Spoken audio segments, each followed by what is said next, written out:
The Tale of Peter Rabbit by Beatrix Potter. Once upon a time, there were 4 little rabbits, and their names were Flopsy, Mopsy, Cottontail, and Peter. They lived with their mother in a sandbank underneath the root of a very big fir tree. "Now, my dears," said old Mrs. Rabbit one morning, "you may go into the fields or down the lane, but don't go into Mr. McGregor's garden. Your father had an accident there.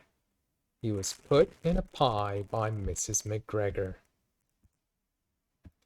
Now, run along and don't get into mischief. I'm going out." Then old Mrs. Rabbit took a basket and her umbrella and went through the wood to the baker's.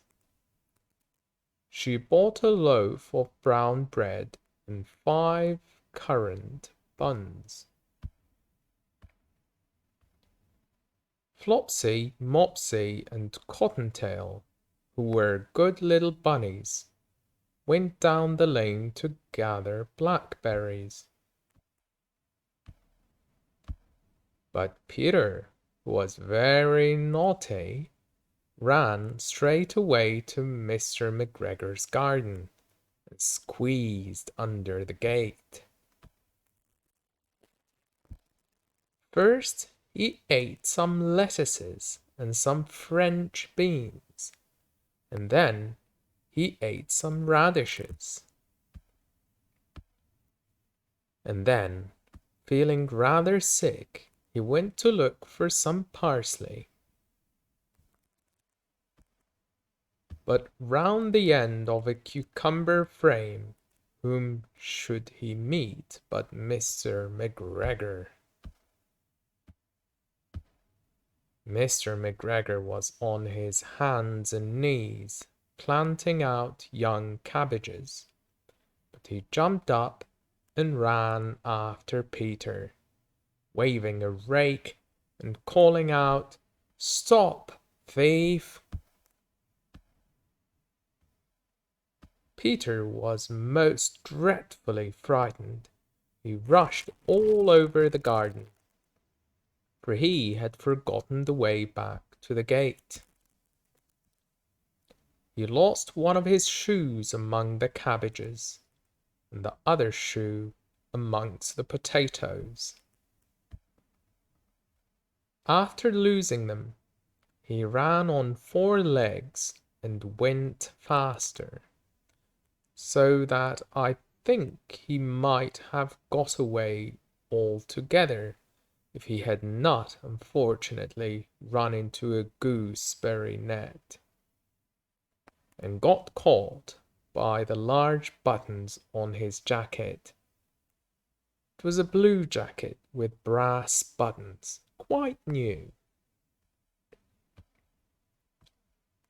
Peter gave himself up for lost and shed big tears, but his sobs were overheard by some friendly sparrows, who flew to him in great excitement and implored him to exert himself. Mr. McGregor came up with a sieve, which he intended to pop upon the top of Peter, but Peter wriggled out just in time, leaving his jacket behind him, and rushed into the tool shed and jumped into a can. It would have been a beautiful thing to hide in if it had not had so much water in it. Mr. McGregor was quite sure that Peter was somewhere in the tool shed, perhaps hidden underneath a flower pot. He began to turn them over carefully, looking under each.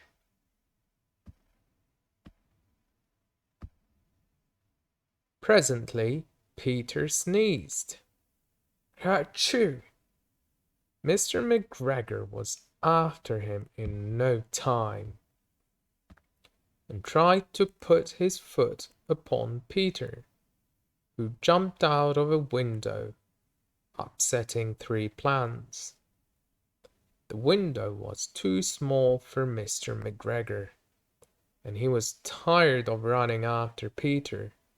He went back to his work. Peter sat down to rest. He was out of breath and trembling with fright, and he had not the least idea which way to go. Also, he was always very damp with sitting in that can. After a time he began to wander about, going lippity-lippity not very fast, and looking all round. He found a door in a wall, but it was locked, and there was no room for fat little rabbit to squeeze underneath. An old mouse was running in and out over the stone doorstep, carrying peas and beans to her family in the wood. Peter asked her the way to the gate, but she had such a large pea in her mouth that she could not answer. She only shook her head at him. Peter began to cry. Then he tried to find his way straight across the garden. He became more and more puzzled. Presently he came to a pond where Mr. McGregor filled his water cans. A white cat was staring at some goldfish. She sat very, very still, but now and then the tip of her tail twitched as if it were alive. Peter thought it best to go away without speaking to her. He had heard about cats from his cousin, little Benjamin Bunny. He went back towards the tool shed, but suddenly, quite close to him, he heard the noise of a hoe scritch, scratch, scratch, scritch.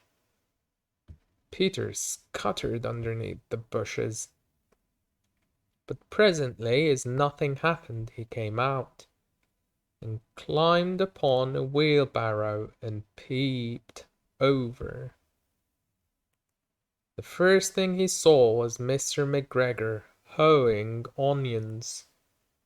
His back was turned towards Peter, and beyond him was the gate.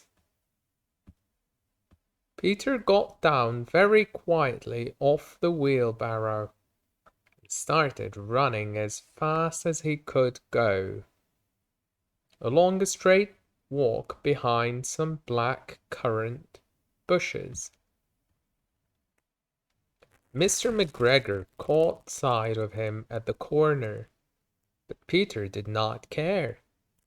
He slipped underneath the gate and was safe at last in the wood outside the garden. Mr. McGregor hung up the little jacket and the shoes for a scarecrow to frighten the blackbirds. Peter never stopped running or looking behind him till he got home to the big fir tree. He was so tired that he flopped down upon the nice soft sand on the floor of the rabbit hole and shut his eyes. His mother was busy cooking. She wondered what he had done with his clothes.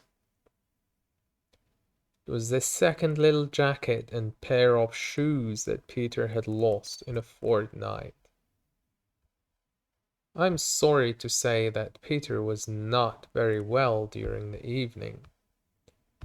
His mother put him to bed and made some chamomile tea, and she gave a dose of it to Peter.